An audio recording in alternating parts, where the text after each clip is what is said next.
Josué, capítulo 3, versículo 3.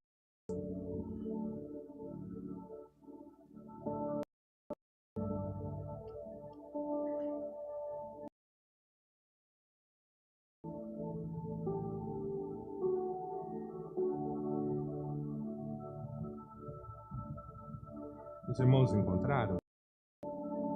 Oremos então. Pai, no nome do Senhor Jesus, quero apresentar esse momento, pedindo que o Senhor ministre sobre nós tua santa palavra, que o nosso coração esteja aberto para receber das revelações que o Senhor tem para nós essa noite.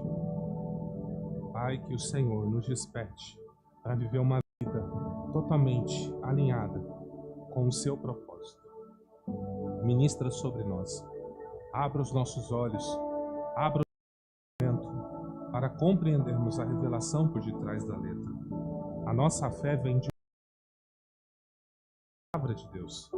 Por isso é de suma importância que nós compreendamos o texto, Senhor, porque se nós não compreendermos, então o maligno vem e arrebata. Não seja assim nesta noite. Queremos que a palavra entre e seja próspera, seja frutífera e seja a 100, a 60, a 30 por 1 semeada em nossos corações. Ser com cada um que está aqui. No nome santo do Senhor Jesus. Amém.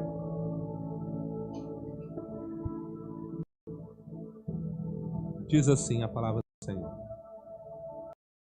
Ordenar ao povo dizendo: quando virdes da arca da aliança do Senhor, vosso Deus, e que os sacerdotes levitas a levam para o vosso lugar e a seguireis. Amados, Deus, quando Ele tira o povo do Egito e Ele está conduzindo o povo à terra prometida, Ele começa a se revelar como Senhor para o povo de Israel. Ele mesmo vai declarar para Moisés: Abraão, Isaque e Jacó, eles me conheceram como Deus Todo-Poderoso. Mas você e o povo de Israel vão me conhecer agora como Senhor. Então veja, tanto Abraão quanto Isaque, antes deles, conheceram a Deus como Todo-Poderoso. Por exemplo, um Deus que dá filho a um homem de 100 anos e faz uma mulher que dá grandes livramentos. Mas agora, Ele vai se revelar como Senhor, aquele que constitui uma nação, aquele que dá normas, aquele que dá regras, aquele que dá estatuto. E agora os livramentos que Deus vai dar é muito diferente dos livramentos que Ele deu. Agora Ele abre mar, agora Ele manda pragas, agora Ele faz coisas que nunca se ouviu falar. Porque Ele está deixando claro que só existe um Deus, e é Ele. Ele está falando isso para o mundo, porque o Egito simboliza o mundo, e Ele está falando isso para os filhos de Israel, que é uma tipologia hoje também para a igreja. E quando eles saem, quando Deus dá esse livramento, então o Senhor Deus, Ele começa a falar assim: bom, para vocês entenderem o meu senhorio, vocês vão aprender como é o meu culto. Então eu vou instituir um grupo de pessoas que vão estar exclusivamente para o trabalho do culto. Eu vou fazer um lugar que seria a igreja. E esse lugar é chamado de tabernáculo. E Deus vai dizer o nome de cada peça que está dentro do tabernáculo. E existe uma peça, ela é considerada uma das mais importantes. Ela é chamada de a Arca da Aliança. Essa arca, ela carrega dois grandes simbolismos. Ela é um testemunho que existe uma aliança entre Deus e a nação de Israel. E o simbolismo, o segundo que essa arca vai carregar é a presença de Deus está simbolicamente no meio do povo de Israel através dessa arca. Nós temos aqui dois tipos, né, da arca. Nós temos, esse aqui seria o tipo da arca. Era uma arca de madeira e ela era revestida de ouro. Ela tinha varais. Essa tampa, ela é chamada de tampa do propiciatório. Aqui dentro dela ficava a vara de Arão, ficava uma e ficava a tábua dos 10 mandamentos. E aí ele fechava essa arca, ele colocou num lugar, eu já expliquei para vocês, né? O tabernáculo, né? Aqui fosse o lugar santo e da porta para fora o átrio. Então, na antiga aliança, as pessoas, o máximo de acesso que ela tinha era lá na rua. Digamos a calçada. Era o máximo que você poderia vir. Você entrava na calçada, trazia o seu holocausto, a sua oferta, o sacerdote recebia, apresentava no altar e ele voltava falando se Deus recebeu. Depois que você entregava, você ia para a rua, esperando o sacerdote voltar. Agora, como você cultua a Deus? Tipologicamente falando, praticamente no lugar santo e no lugar santíssimo. Você entende que o que o sangue de Jesus fez? Você vinha da rua até a calçada. Esse era o seu culto a Deus. Agora você entrou pelo sangue de Jesus. Foi Deus que te trouxe para dentro. E nesse lugar ficava a arca, que simbolizava a aliança de Deus com o povo de Israel, mas também a presença de Deus. Isso aqui era tão sério,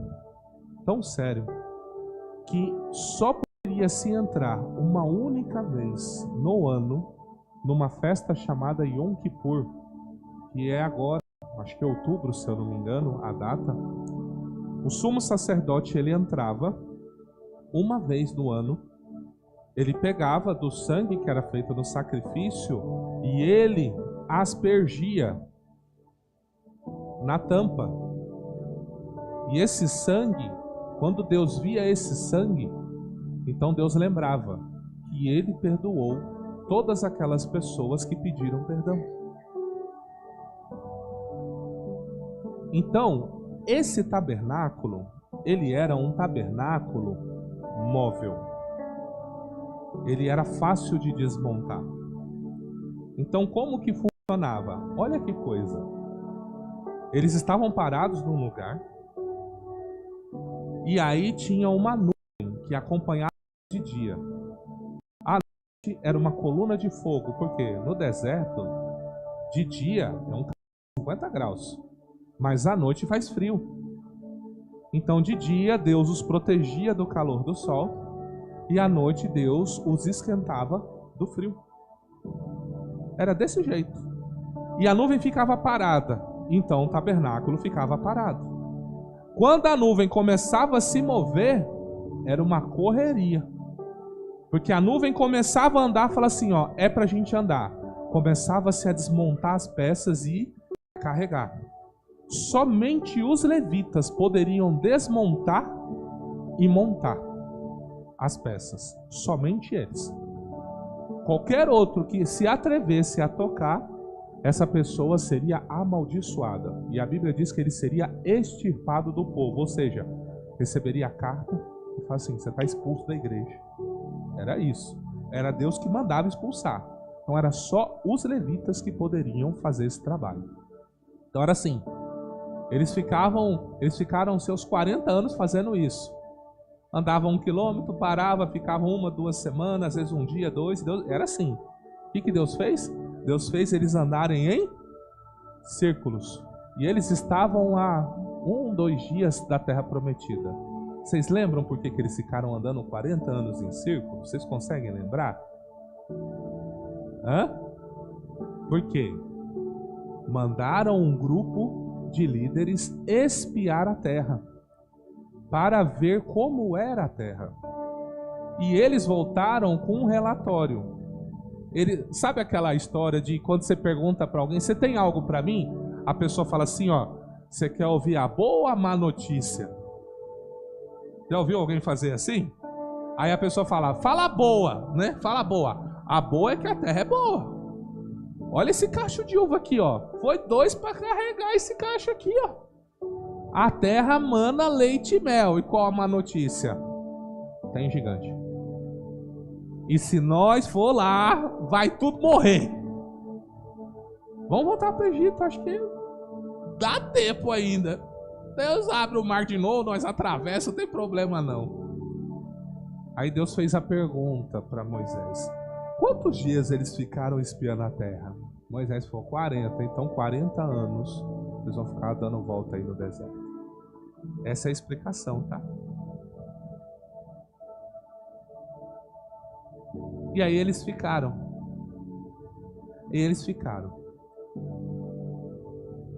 E agora, imagine você. Imagine os seus olhos terem visto tantas coisas Deus fazer. Deus mandar rã, Deus mandar piolho, Deus mandar umas trevas, né?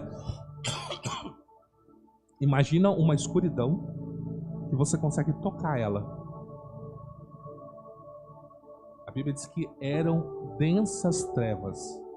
Você conseguia tocar nas trevas. Imagina que coisa, né? A Bíblia diz que isso não afetou o povo de Israel, só os egípcios. Então, ou seja, para os egípcios estava escuro, para o povo de Israel tinha luz. Como? Eles usavam uma lamparina, né? Um artefato de barro que tinha o óleo e um paviozinho. Então, e lá tinha. Os egípcios podiam acender o que fosse, não adiantava. Mas do povo de Israel, Deus foi guardando tudo. Porque Deus estava dando um recado para os egípcios: eu guardo o meu povo. Eu estou falando para vocês deixarem ele sair. Vocês não querem? Então essas são as consequências. E agora? Passou-se Moisés, né? E agora surge Samuel. Samuel vai levantar Saul como rei. E aí Saul é reprovado. E mesmo Saul sendo rei, Deus vai lá e levanta Davi.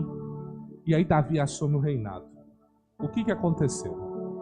Os filisteus haviam tomado a arca. Porque quando ainda tinha o sumo sacerdote Eli, o que o povo costumava fazer quando tinha uma guerra? Eles pegavam a arca da aliança e iam levar lá para a guerra, para dizer para os adversários: Deus está conosco. Mas quem foi carregar a arca? Os filhos de Eli. Para você que não sabe, os filhos de Eli, eles não respeitavam as ofertas. Eles pegavam mulheres com elas. Todo Israel sabia disso. E Eli o que fazia? É filhinho de papai. Então Deus falou: eu vou pegar os seus filhos e vou pegar vocês. E aí quando os filhos pegam a arca, nós é sacerdote, eu posso pegar a arca, vamos. E foi. Chegou lá, Deus não foi com eles. Os filisteus prevaleceram, mataram e levaram a arca. Quando Eli ouviu falar que a arca foi, a Bíblia diz que ele era obeso, muito gordo. Ele caiu da cadeira e quebrou o pescoço. Aí tem uma célebre frase, não sei se você já leu isso na Bíblia, que nasceu um dos filhos, né, um dos netos de Eli, e a nora de Eli deu o nome de Icabode. Foi-se a glória de Deus, porque levaram a arca. Agora Davi assume. Quem é Davi? Davi é matador de gigante. Davi é matador de filisteu. Davi não tem problema de guerrear. Então o que ele falou? Vou buscar a arca. Vou trazer a arca de volta. Porque agora, ó, tô aqui. Se eu guerreei por Saul, se eu guerreei, não vou guerrear pelo Senhor? A arca de Deus tem que estar aqui em Jerusalém. E ele foi buscar. Mas qual o problema? Dizem que de boa intenção. Você pode completar a frase? É bom a gente falar de ditado do mundo, né? Todo mundo sabe, né? E Davi foi todo bem intencionado para buscar a arca. Todo bem intencionado.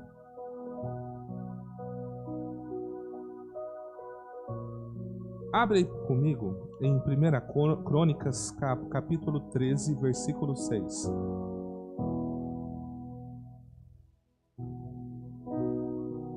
Primeira Crônicas, capítulo 13, versículo 6.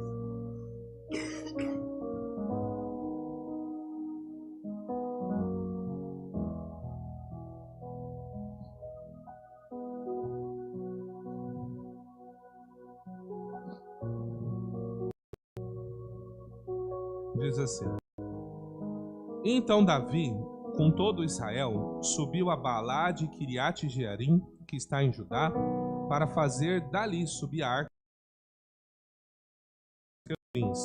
sobre o qual é invocado o seu nome. E levaram a arca de Deus da casa de Abinadab sobre um carro novo, e Uzá e Aiô guiavam o carro. Davi e todo Israel alegraram-se perante Deus com todas as suas forças, com cânticos, com harpas, com saltérios, com tamborins, com símbolos, com trombetas. Que culto que estava sendo esse, né? Que festa Davi estava fazendo, né?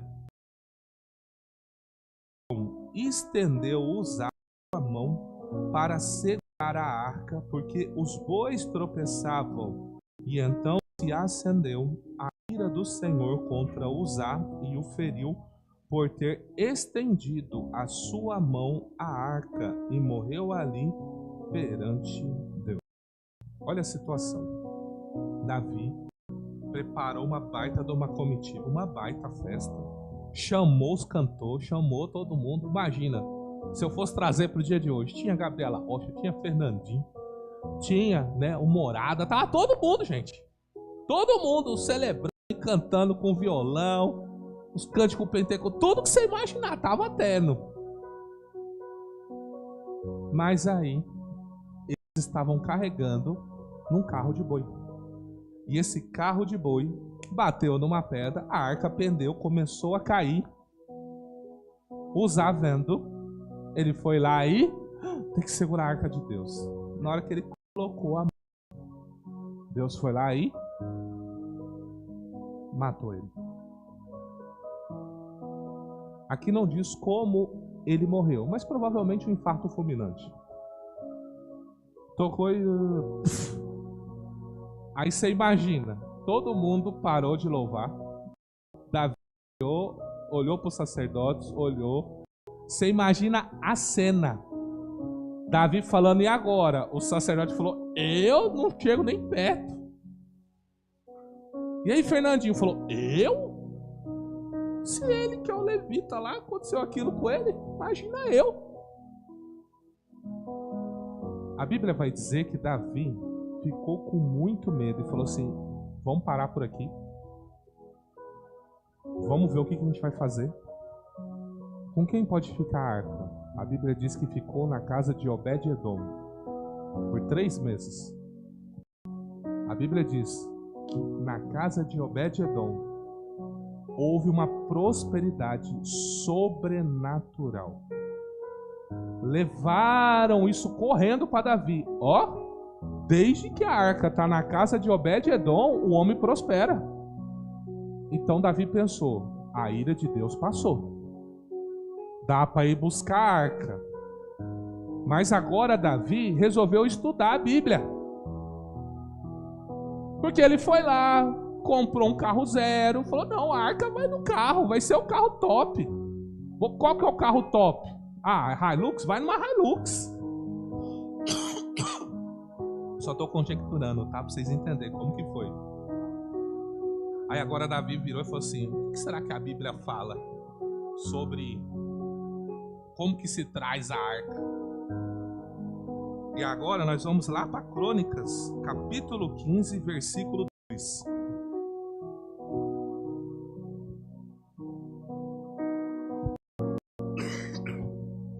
Primeira Crônicas, capítulo 15, versículo 2. Então disse Davi: ninguém pode levar a arca de Deus senão os levitas, porque o Senhor os escolheu para levar a arca e para o servirem eternamente. Porquanto vós não a levastes na primeira vez, o Senhor nosso Deus fez rotura em nós, porque não buscamos segundo a ordenança. Santificaram, pois, os sacerdotes, os levitas, para fazerem subir a arca do Senhor Deus de Israel. E os filhos dos levitas deu sobre os seus ombros, pelas varas que nela havia, como Moisés tinha ordenado, conforme a palavra do... Como que eles carregaram a arca? Era assim que você deveria carregar a arca. A arca tinha os seus varais para que os homens a carregassem. Você me pergunta, qual a simbologia? Acredite se quiser, há muita simbologia nisso. Isso mostra para mim e para você que chegaria um tempo em que os homens carregariam a glória de Deus. Isso aqui foi para mostrar que chegaria um tempo em que eu e você carregaria a glória de Deus, sendo ou não levita. Então eles fizeram desta forma aqui, ó. E aí não aconteceu nada. Conseguiram chegar com a arca em Jerusalém, porque Deus mandou que fosse desse jeito. Sabe o que significa? Que eu e você, a gente não deve inventar nada daquilo que Deus já estabeleceu. Se Deus mandou, não é eu e você que vamos inventar a roda. Se Deus mandou você fazer algo, você conferiu se aquilo está na palavra de Deus? Aí você fala, mas espera aí, você está dizendo que Deus me mandaria fazer algo que não estivesse na palavra? O Deus da Bíblia sempre vai mandar você fazer algo que esteja alinhado com a palavra dele. Mas a pergunta é, será que foi Deus quem falou com você? Porque nós interagimos com o mundo espiritual e nem sempre os seres espirituais que se revelam para nós são da parte de Deus. A Bíblia diz que não é de se admirar que Satanás se transfigure como anjo de luz. É possível o diabo aparecer para você na forma de um anjo e você achar que é Deus. Esses dias eu vi um testemunho na internet de uma moça que um anjo governava ela e dizia tudo que ela tinha para fazer. No princípio parecia ser Deus, até que ele começou a aprisionar ela. E aí ela começou a conflitar com a palavra e ela começou a perceber, tem alguma coisa errada. É muita ameaça. Não está batendo com Deus da Bíblia. E aí ela entendeu. Depois de anos, achando que estava servindo a Deus, que ela estava servindo um demônio na igreja. Quantas pessoas será que ela entregou alguma coisa e foi o diabo que usou a boca dela para entregar? E ela acreditando que era Deus. Por isso, nós temos que saber. Moisés, quando Deus o comissionou para falar, vai no povo e diz que eu tô te enviando, ele falou assim, tá bom. Como que eu te apresento? Que nome que eu falo para eles? E ele vai falar, o eu sou te enviou. É assim que Deus fala. E é assim que ele anunciou. Eu preciso... Como que as pessoas vão ler a tua palavra e entender que eu estou agindo conforme está nas Sagradas Escrituras. Então agora Davi fez da forma correta. Davi corrigiu o seu erro. Davi resolveu estudar. O que eu quero dizer? Todas as suas ações precisam estar pautadas pela palavra de Deus. A intenção foi boa. O resto foi bom, humanamente falando, porque para Deus foi horrível. Para Deus foi um absurdo usar ter tocado na arca. Deus falou, tem que carregar pelos varais. Tem que entender que tem que ter submissão, tem que ter obediência. Não é de qualquer jeito. Eu não sirvo a Deus do meu jeito.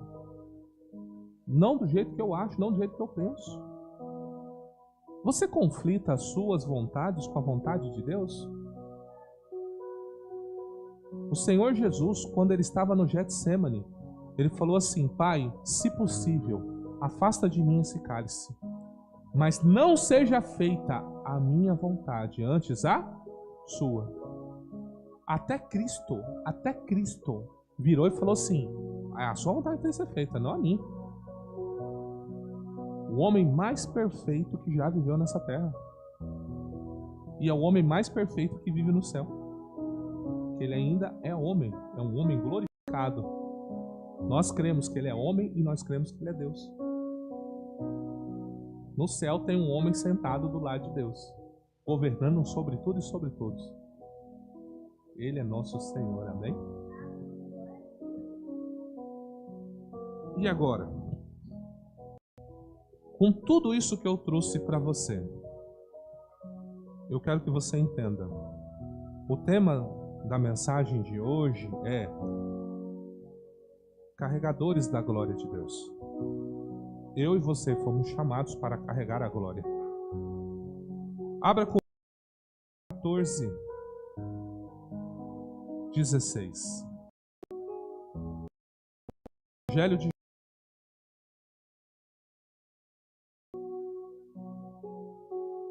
Vamos falar da vida de Deus em nós, que é um tipo da arca e um tipo dos levitas. Eu rogarei ao Pai, e ele vos dará outro consolador, para que fique convosco para sempre, o Espírito de verdade, que o mundo não pode receber, porque não o vê nem o conhece. Mas vós o conheceis, porque habita convosco e estará em vós. Não vos deixarei órfãos, voltarei para vós. Ainda um pouco e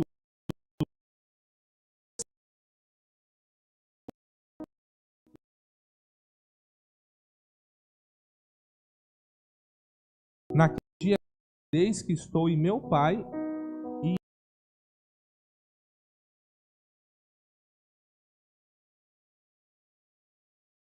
esse é o que me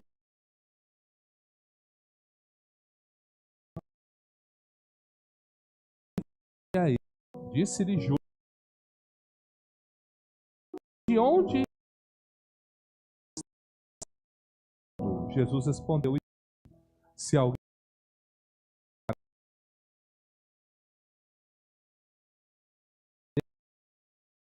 faremos,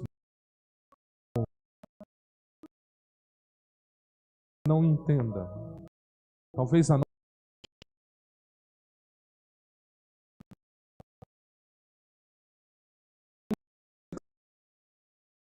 noção do que algo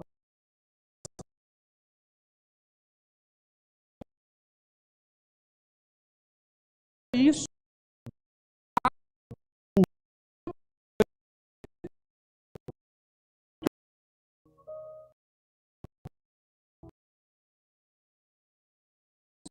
Vou ser sincero, eu não consigo. Mas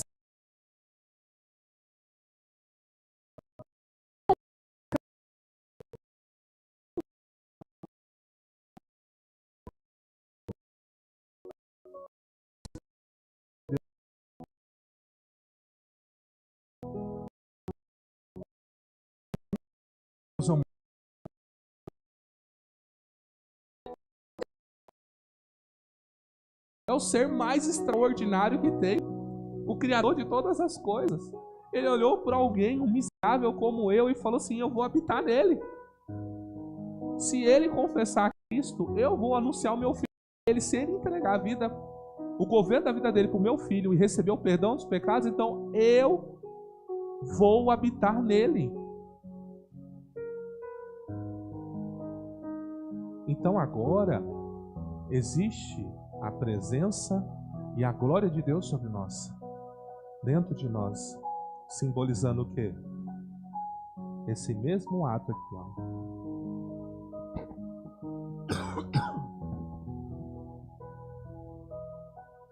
Hoje nós somos assim.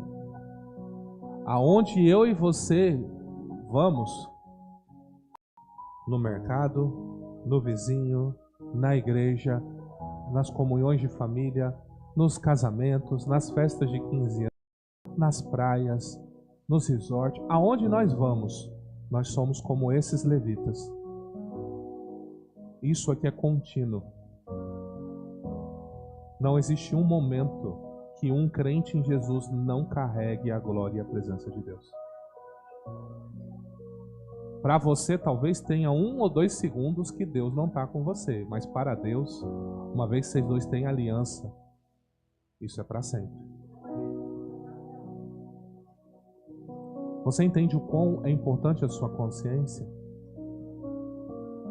Que aonde você vai, você carrega a presença e a glória de Deus? E agora, eu vou ter que voltar nos exemplos de Davi e de Uzá. Porque se você entender o que eu estou falando, então você pode ter a postura de Davi, quando ele foi primeiro buscar a arca e não sabia como buscar. Ou você pode ter a postura de Davi, que entendeu que ele estava carregando algo muito precioso e que o próprio Deus estabeleceu como se deveria carregar. Colossenses 2,14. Eu gosto de construir as pregações na Bíblia, irmãos, para que vocês entendam que tudo que o Senhor está revelando está amplamente. Por que eu estou usando o modelo do Antigo Testamento para falar sobre a presença de Deus hoje na sua vida? Porque as coisas do Antigo Testamento são sombras. A Bíblia chama de sombras. Olha o que diz Colossenses 2,14 em diante. Havendo riscado a cédula que era contra nós nas suas ordenanças, o qual de alguma maneira nos era contrária, e atirou do meio de nós cravando na cruz, despojando os principados e potestades, os expôs publicamente e deles triunfou em si mesmo. Portanto, ninguém vos julgue pelo comer ou pelo beber ou por causa dos dias da festa de lua nova ou dos sábados, que são sombras de coisas futuras, mas o corpo é de Cristo. Então esse texto fala que as coisas do Antigo Testamento são sombras. O que é sombra? Sombra é um bloqueio, né, de uma luz. Por exemplo, eu estou com essa luz azul aqui, então ela está projetando uma sombra. Quando você olha no chão, você vê uma silhueta. Então quem olha para a sombra não consegue ver o original. Você não concorda? Você olha e fala, bom, parece ser um homem. Pelo formato, parece ser um homem. Mas nos nossos dias é até difícil falar isso, né?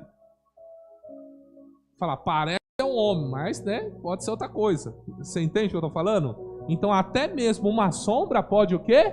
Enganar. Então Deus mostrou as coisas do Antigo Testamento como sombra. Porque ele estava projetando a sua glória, algo estava encoberto. Então ele mostrou tudo do Antigo Testamento dizendo, isso aqui é sombra.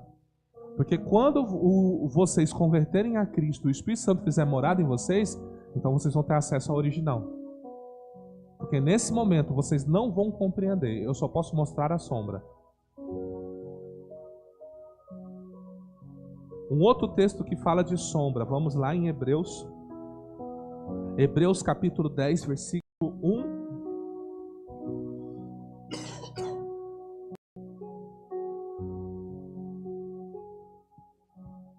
Hebreus capítulo 10, versículo 1.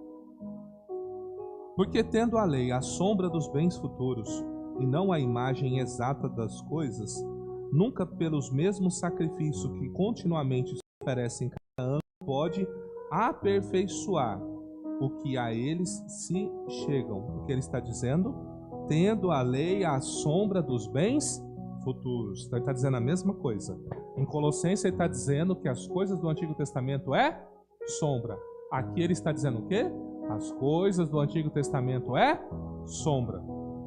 Então quando eu olho para o Antigo Testamento, eu vejo como sombra. Quando eu olho para o Novo Testamento, eu vejo como realidade. Agora eu vejo a imagem. Deus, o objetivo de Deus era revelar a Cristo. Então eu via como sombra. Hoje eu vejo como realidade. Então veja. Eu trouxe o exemplo da arca para conscientizar você que você tem uma missão. Você tem uma aliança com Deus. Você é filho, você é filha de Deus. Você não pode andar de qualquer jeito.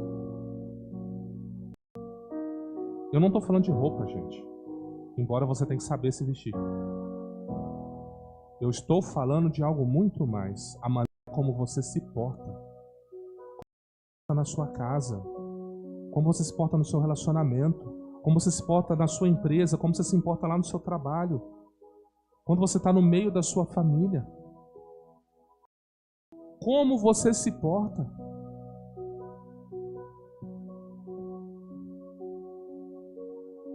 Talvez você não entenda o que significa ser uma testemunha. Alessandro, abre para mim Atos dos Apóstolos, capítulo 1, versículo 8.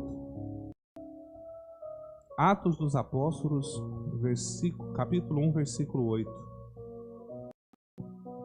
Mas recebereis o poder do Espírito Santo, que há de vir sobre vós, e ser-me-eis testemunhas. Guarde essa palavra. Ser-me-eis testemunhas, tanto em Jerusalém como em toda a Samaria até aos confins da terra. Você é uma testemunha de Jesus.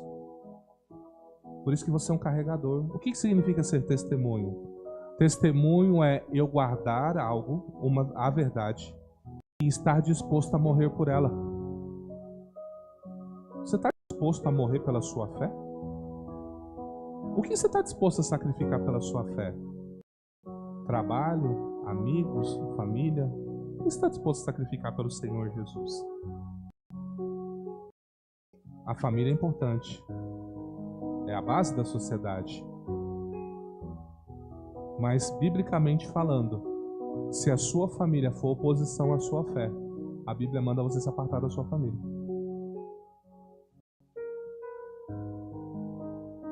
Jesus, sabe o que Jesus falou? Eu não vim trazer paz, não. Eu vim trazer espada.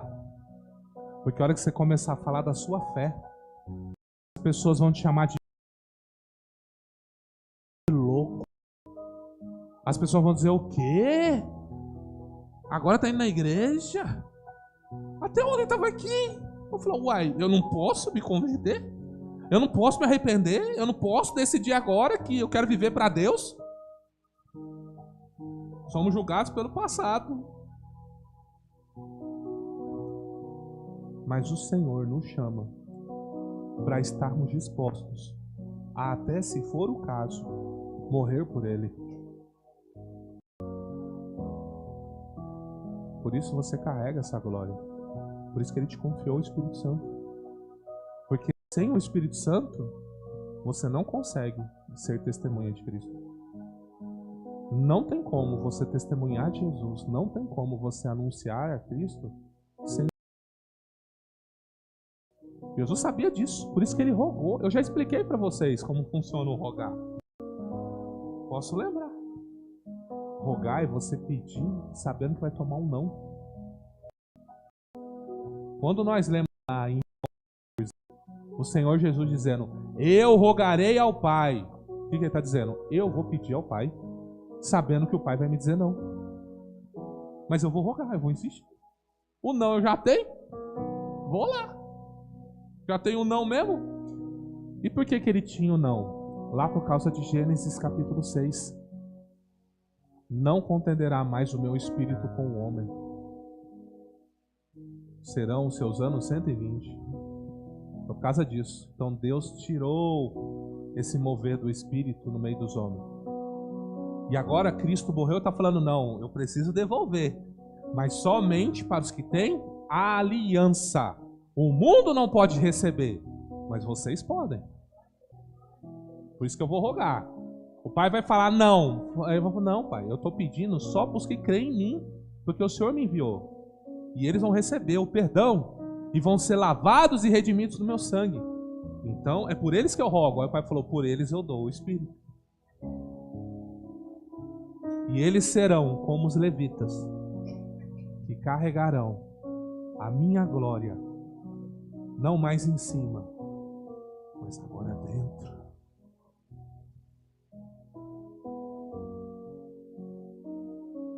Gálatas, capítulo 2, versículo 20.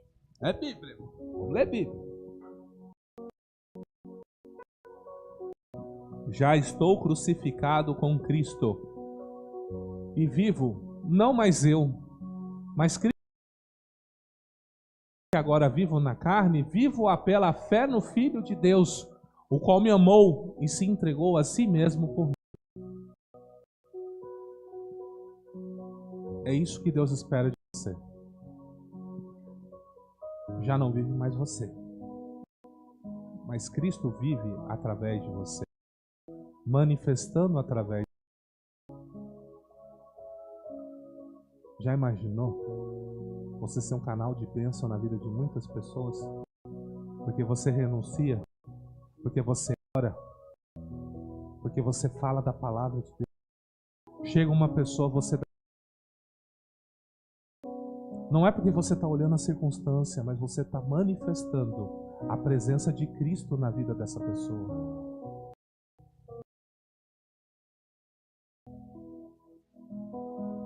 Então, há uma responsabilidade. Você concorda comigo? Nós temos uma responsabilidade, não temos? Abre aí para mim Romanos capítulo 2, 24. Romanos capítulo 2, versículo 24. Como está escrito, o nome de Deus é blasfemado entre os gentios por causa de vós. Sabe o que significa isso? Tem pessoas que blasfemam a Deus por nossa causa.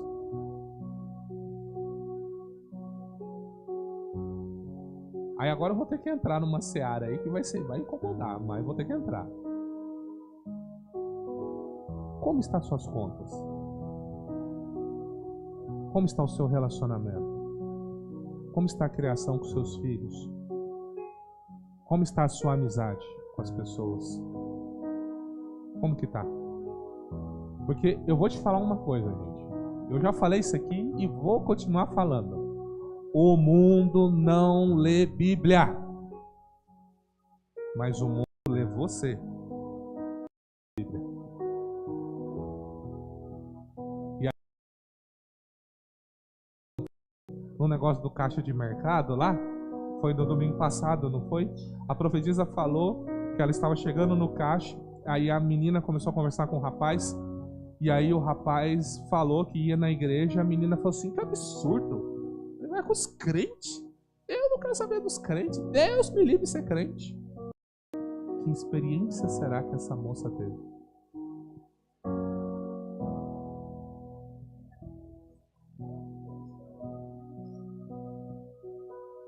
Uma experiência familiar.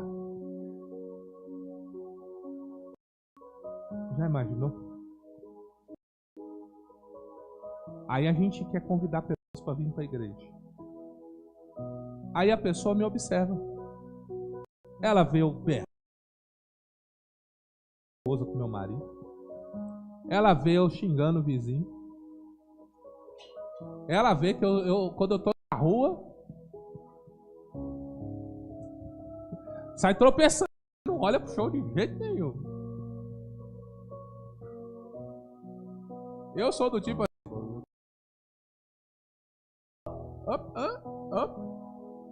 Eu cresci no interior, então se tinha uma coisa pra fazer, era roupa pra todo mundo.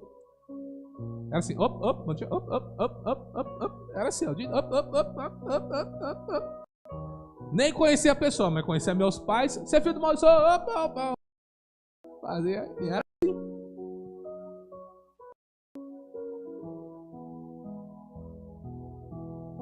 Eu já mostrei para vocês. O crescimento de uma igreja está mais atrelado ao convite entre parentes e amigos do que eu fazer qualquer ação. TV, rádio, evangelismo. Eu consigo alcançar no máximo 15%.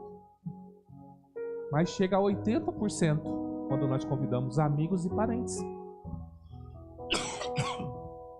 É só perguntar aqui. Quantos aqui vieram para a igreja porque um amigo ou um parente convidou? A grande maioria. Um ou outro falou, eu vi na TV. Eu passei na porta, vi ali escrito igreja, resolvi entrar. É 1, 2, gente. A maioria foi, eu fui porque alguém me convidou. Um colega meu falou assim, vamos ali no culto de jovem. Eu falei, vamos. Na época, a minha intenção era maligna, tá? Eu confesso. Essa é a minha oportunidade. Não tá dando certo aqui, quem sabe na igreja, né? Cheguei lá, olhei assim, falei, interessante isso aqui. Aí o pessoal, tem culto domingo. Eu falei, vou nesse culto de domingo, né? Quando eu fui no culto domingo, total, não tinha brincadeira, não tinha nada. Era só louvor, palavra. Eu olhei assim, falei, Deus, é isso que eu quero. Já tinha esquecido das menininhas. Eu falei, é isso. Eu não sabia que existia isso. E eu sempre fui uma pessoa que procurei Deus em várias religiões. Já fui em católica, já fui em... Qual é o nome daquela do Ricardo? Na messiânica, já fui em mesa branca, já fui nesses troços aí, entendeu? E tal, né? Na época, né, que a gente servia as trevas, eu gostava de conversar com os demônios. Eu falava que era espírito de luz, né? Eu gostava de conversar, mal sabia eles que uns 10 anos depois eu ia estar lá assim, sai, tá queimado, tá repreendido, nem sabia. Brincava comigo sem saber que nós ia dar umas espadadas nele daqui uns anos, né? E o Senhor faz isso com nós. Nos tira da ignorância, nos leva para a luz e nos usa como instrumento de glória e louvor na mão dele, amém? Então entenda, alguém me chamou, eu só fui porque era alguém de confiança minha. Mas essa pessoa, ele seguiu o caminho dele, eu segui o meu. Então, essa pessoa que eu poderia chamar de pai na fé, ele seguiu a vida dele. Continuei na igreja, mas do jeito dele. E eu mergulhei, porque eu entendi que Deus tinha um chamado para mim. Então eu mergulhei. Mas eu também passei por os momentos de esconderijo, onde Deus me escondeu para me treinar, onde Deus precisou tratar em mim questões pessoais de pecado, que eu já também confessei para vocês. A grande pergunta que eu faço para você é: quem é você na ordem do dia? Você é o Davi que coloca a arca em carro de bois e vai levando, torcendo para não acontecer nada de errado no caminho? Ou seja, você é uma pessoa que vem para a igreja, você vem para Cristo e vive do seu jeito, da sua maneira, faz o que você acha e tá dando certo até agora, né? Porque eles estavam cantando, não tava? Tava celebrando, tava todo mundo falando: ô glória, o culto hoje tá brasa pura. Até que alguém morreu. Aí não teve o que fazer.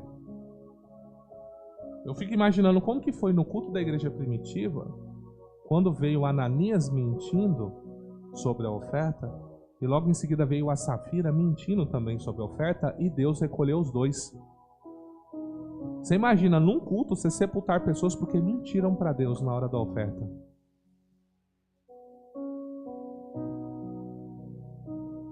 Eu não sei você, mas eu ia ficar aterrorizado. Eu ia estar preparando a oferta, falou assim: ó, não tem o Ananias ali, ó, Deus acabou de matar ele ali na frente do altar porque ele ofertou errado. Eu ia pegar a oferta, devolver pro bolso, falar, vou orar mais um pouco para saber se é isso que Deus quer. Vai que eu sou o próximo, não quero ser o próximo. Não é assim? A Bíblia diz que a morte dos dois gerou temor na igreja. Então nós somos como Davi. Nós carregamos essa presença. Nós carregamos essa glória. A pergunta que eu faço para você é: quem tem sido você? Como você tem se portado diante de Deus? Eu não estou falando quem tem sido você diante da IBCC, lá na Vida Plena, lá é Vida Plena, né? Lá na Vida Plena. Não estou perguntando qual é a sua postura na igreja, eu estou perguntando qual é a sua postura diante de Deus, diante de tudo. Porque Deus não é só na igreja, gente. Eu acho que você já deve ter percebido isso. Deus é na sua casa, Deus é no seu trabalho. Quando você está indo no mercado, nem que seja para comprar um pãozinho lá, Deus é com você lá. E aí chega alguém e fala uma bobagem para você, e aí tu ri dessa bobagem. Aí na hora que tu ri, tu sai, de repente vem uma tristeza no seu coração. E na hora o Espírito Santo fala assim: por que você participou disso? Aí você falou: Senhor, é verdade, né? Por que eu participei da roda dos escarnecedores? Não devia. Na hora eu ri porque achei engraçado. E aí o povo do mundo sabe o que fala? Aí ó, é o crente. É crente, tá vendo? Tá ali rindo, zombando, mas tá ali ó, diz que é da igreja. O mundo tem uma expectativa sobre nós. Não que a gente deve preencher essa expectativa, mas nós devemos ter uma vida que não blasfeme o nome do Senhor. Porque nós carregamos essa presença aonde quer que nós vamos. Efésios capítulo 5, versículo 8. Efésios capítulo 5, versículo 8 em diante. Porque no outro tempo erais trevas, mas agora sois luz no Senhor. Andai como filhos da luz, porque o fruto do Espírito está em toda a bondade, justiça e verdade, agradável ao Senhor. Não comuniqueis com as obras infrutuosas das trevas, mas antes condenai-as, porque o que eles fazem em oculto, até dizê-lo é torpe, mas todas essas coisas se manifestam sendo condenadas pela luz, porque a luz tudo manifesta. Por isso diz: desperta tu que dormes, e levanta-te dentre os mortos, e Cristo te esclarecerá. Portanto, vede prudentemente como andais, não como nécios, mas como sábios. Volta um versículo para mim. Por isso diz: desperta tu que dormes, e levanta-te dentre os mortos, e Cristo te esclarecerá. Sabe, nós temos um desafio de entender que a gente tem primeiro uma aliança com o Pai. Nós temos uma aliança com Deus. E agora essa aliança vai ser manifestada aonde quer que você andar. Gente, tem lugares que você pisa, que só por você pisar há uma agitação espiritual. Você nunca reparou isso? O ambiente está uma paz. Você chegou, parece que todo mundo endemoniou. Você já reparou isso? Por que é isso? Porque você busca Deus. A presença de Deus vem. Aí você que tem aliança com Deus entra num lugar que ninguém tem aliança com Deus. O que vai acontecer? A luz de Deus vai entrar num lugar de trevas. E aí o que vai começar a acontecer? As pessoas que não têm aliança com Deus, automaticamente elas têm aliança com quem? Com as trevas, ainda que elas não sabem. Então o diabo podem usar elas. Como? Falando, mandando indireta, te prejudicando. Você nunca foi prejudicado no serviço por alguém? Nunca, como se diz, armaram casinha para você? Você às vezes é legal com todo mundo, você brinca com todo mundo, você faz tudo que você pode dar, mas tem sempre um filho do diabo que arma uma casinha para você. Como você explica uma coisa dessa?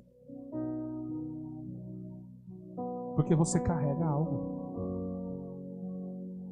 Eu acho que o que acontece é que você não se dá conta do que você carrega. Porque o dia que você se der conta, quando você chegar na porta do seu serviço, sabe qual vai ser a primeira coisa que você vai fazer? Sangue de Jesus tem poder. Senhor, me cobre com teu sangue, me guarda, me linda e repreende todo o mal. Você já entra, já se posicionando espiritualmente. Senhor, eu estou indo agora para o meu trabalho. Você comigo, envia o seu anjo, limpa o meu caminho, me livra de acidente, me livra de dano mecânico. Nós temos o costume, às vezes, de pedir o quê? Na hora do livramento, né? Vem alguém, me livra, Deus. E às vezes dá um raspão ali, o anjo ali. Deu tempo. Mas às vezes, se você tivesse invocado isso antes, Deus já teria limpado o caminho antes. E por que Deus permite isso? Para você aprender a viver uma vida de aliança.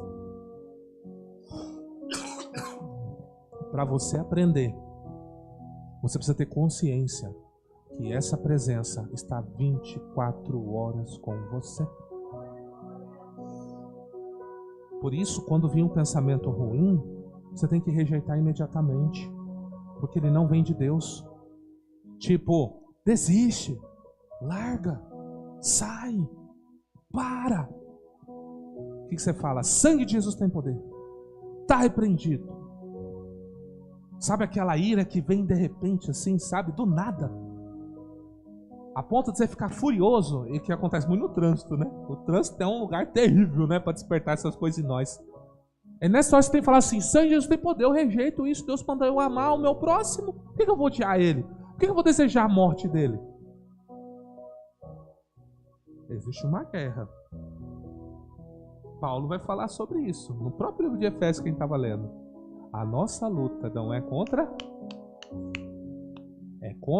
principados, potestades.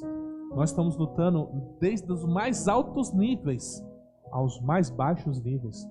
Todos os níveis estão fazendo de tudo para destruir eu e você. Eles começam com um pensamento: se mata, termina a sua relação, saia da igreja, saia do trabalho. Deus manda sair do trabalho? Deus manda sair do trabalho. Mas normalmente quando Deus manda sair é porque ele já está na porta.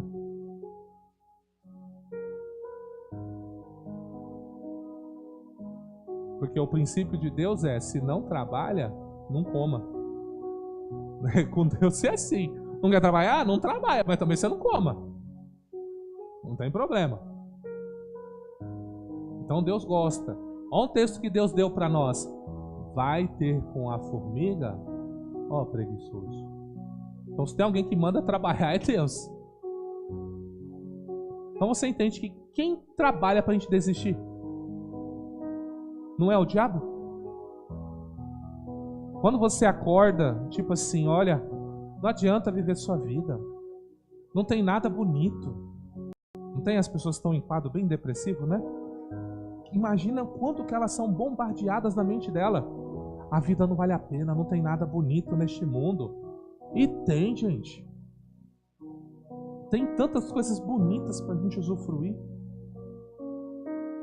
Eu não esqueço uma vez que eu estava com um casal e eles moravam num lugar assim muito bonito, tinha muitas coisas. Eu virei para ele e falei assim, ó, vocês não usufruem disso aqui, né?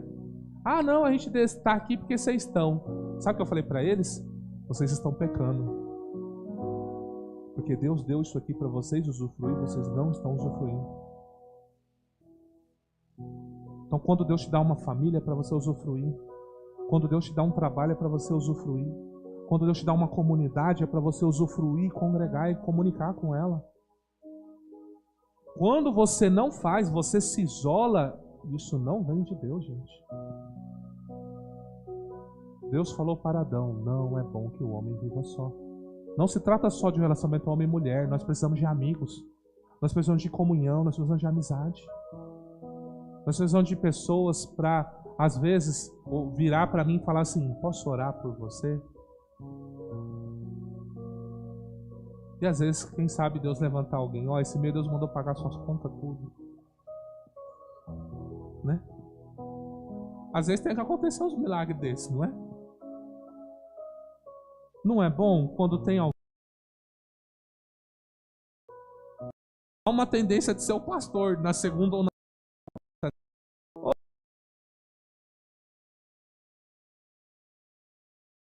não deu problema aqui,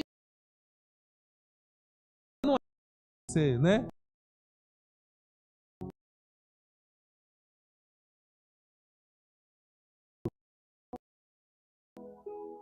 Aí você fala: bom, o pastor é obrigação, mas e quando é um irmão? Que às vezes não tem cargo nem na igreja, né? Tem função nenhuma. Liga pra você: e aí, tá tudo bem? Não te vi. Você tá bem? Tá tudo bem? Não é gostoso isso, gente? Não é gostoso quando você encontra alguém? Como você tá? Quanto tempo? Nossa, que saudade de você. Não é? E ainda mais quando alguém fala assim: sonhei com você. Você fala: foi coisa boa? Oh, só pensa. Você fala: nossa. Fala assim: eu tava orando nessa madrugada e Deus me deu o seu nome para orar por você. Não é bom isso, gente? Sabe por que a gente faz isso? A gente carrega a glória de Deus. E é Deus que fala: ora por fulano, está tudo bem. Porque a glória de Deus que está em mim se comunica com a glória de Deus que está em você. E às vezes você precisa de um abraço, de um carinho, para essa glória se manifestar. E aí entra o abraço, o carinho. Eu estou aqui para desafiar você a ter consciência dessa presença. E que você precisa ser luz aonde quer que você vá. Sabe, irmão, Deus, ontem aqui na intercessão eu falei algo. Deus aí me mostrou um texto que eu li ele, mas nunca tinha me atentado a ele. Deixa eu até ver se eu acho esse texto aqui. Onde Deus fala que ele ia santificar os filhos de Israel com a sua glória. Aí eu olhei assim aquele texto, sobressaltou, eu falei: como assim? Eu sei que a palavra santifica, eu sei que o sangue santifica, né? Mas eu não tinha consciência que a glória santificava. E aí eu falei: nossa. E aquilo queimou no meu coração. Entenda, eu devo ter passado por esse texto umas 20, 30 vezes nesses últimos 25 anos que eu sirvo o Senhor. Mas foi essa semana que Deus quis falar isso comigo. A minha glória santifica. Então, se eu sou um carregador da glória, eu sou santificado o tempo todo. Eu sou perdoado o tempo todo. Eu sou limpo o tempo todo. Já não há mais condenação para quem está em Cristo. Mentiu, roubou, furtou, adulterou, gente. Quem está em Cristo, nova criatura é. As coisas velhas se passaram, tudo se fez novo. Eu não posso deixar Satanás usar o meu passado para me condenar, ainda que seja na boca de pessoas. Deus tem vida nova para mim e para você.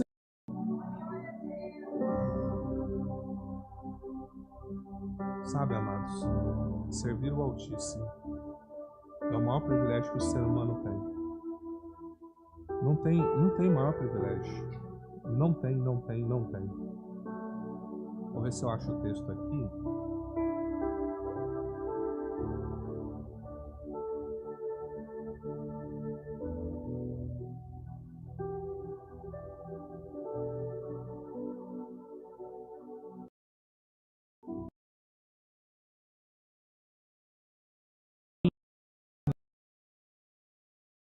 Do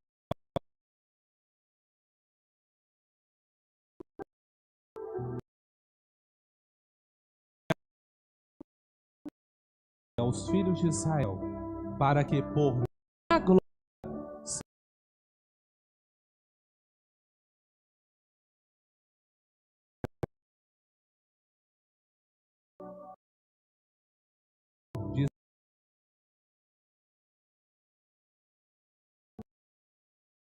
ciência, gente. Está acontecendo dentro de nós. Já aconteceu.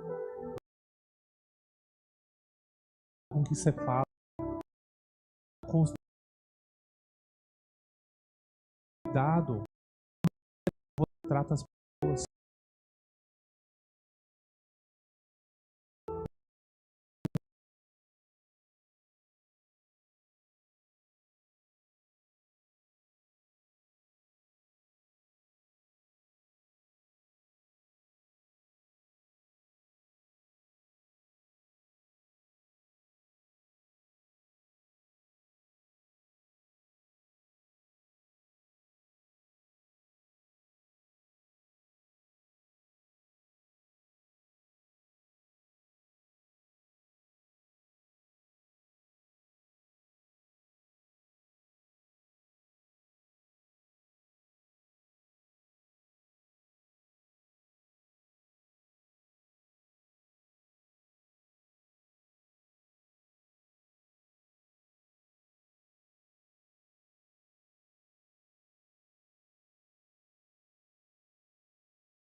A gente até faz o momento do café, né?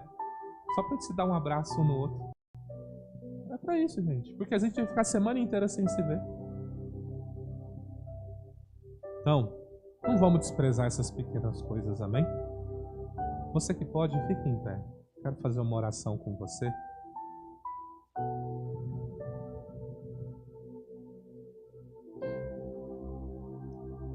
Eu não sei como você tem se portado até agora. Se você tem sido como Davi, quando Uzá tocou a arca, ou se você tem sido como Davi, que agora viu da palavra de Deus, como se presta o verdadeiro culto a Deus, como se serve a Deus. Eu oro para que você seja o segundo Davi. Que você olhe como você tem se portado. Como você tem se portado na igreja, como você tem se portado na sua casa, como você tem se portado no seu trabalho, porque vocês são carregadores da glória de Deus. Feche os seus olhos. Pai, aleluia. Glória ao teu nome, Senhor. Apresentamos a nossa vida diante do Senhor. Nos perdoe, Pai, se temos sido como Uzá, que não conhecendo a tua palavra, buscando ter uma boa atitude para proteger a arca, acabou tocando nela, e por isso ele veio a óbito, Senhor, porque ele não sabia que não podia tocar, porque ele não quis, não podia tocar. Mas nos ensina, como Davi aprendeu com esse caso, que a arca tem um jeito de carregar. Assim a sua presença, a sua glória, ela tem um jeito, Pai, de andar. A gente não pode te servir de qualquer jeito, de qualquer maneira, Senhor. Nós precisamos viver uma vida que te honra e te agrada. Por isso, tira de nós tudo que lhe desagrada, Senhor. Tira de nós toda a maledicência da nossa vida, maus pensamentos. Tira de nós toda atitude ou todo costume, Senhor, que faz com que o seu nome seja blasfemado. Senhor, gere em nós a consciência da glória e da presença, para que a gente viva a santificação todos os dias da nossa vida. Nos perdoa, Senhor, nesta noite, e que o sangue de Jesus nos purifique de toda injustiça. Pai, visita seus filhos e filhas nesta noite. Derrama a tua paz, a tua graça que excede o conhecimento e o entendimento, e que eles vivam um tempo de paz e de glória, Senhor. Pai, aonde quer que eles pisarem, que eles tenham a consciência e manifestem a glória e a presença do Senhor. Nos seus lares, na igreja, nos trabalhos, nos empreendimentos, aonde quer que eles forem, que eles vejam a tua glória sendo manifestada na vida deles e através deles, Senhor. Ó Pai, nós te amamos, nós te louvamos, nós te adoramos. Tu és o nosso Deus. Obrigado, Pai. Abençoa e guarda os seus filhos. É o que eu te peço, te louvo, te bendigo e te agradeço. Em nome do Senhor Jesus.